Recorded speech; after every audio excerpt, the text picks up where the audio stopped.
Welcome to the Slop Farm. Enjoy the video. In this video, I will explain how to configure your router. First, ensure your router is properly connected to your modem and a power outlet.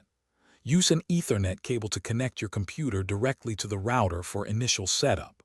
Open a web browser and enter the router's default IP address, usually found on a sticker on the device itself.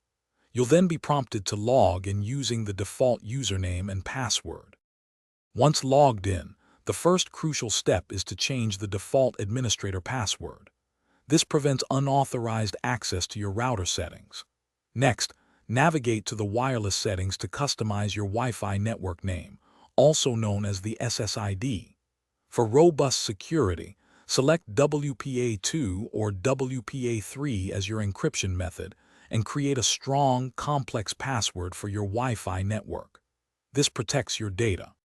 To optimize your network, explore advanced settings like Quality of Service, or QoS. This feature allows you to prioritize certain types of traffic, such as streaming or gaming, for a smoother experience. Regularly updating your router's firmware is vital for security patches and performance improvements. Also, setting up a separate guest network keeps your main network secure when visitors connect.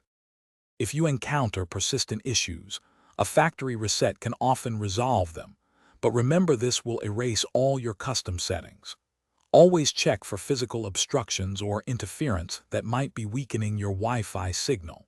For other great deals and to make meal prep easy with leak-proof containers, check the link in the description below. Regular maintenance ensures your router provides reliable and secure internet access for years to come. Thanks for watching.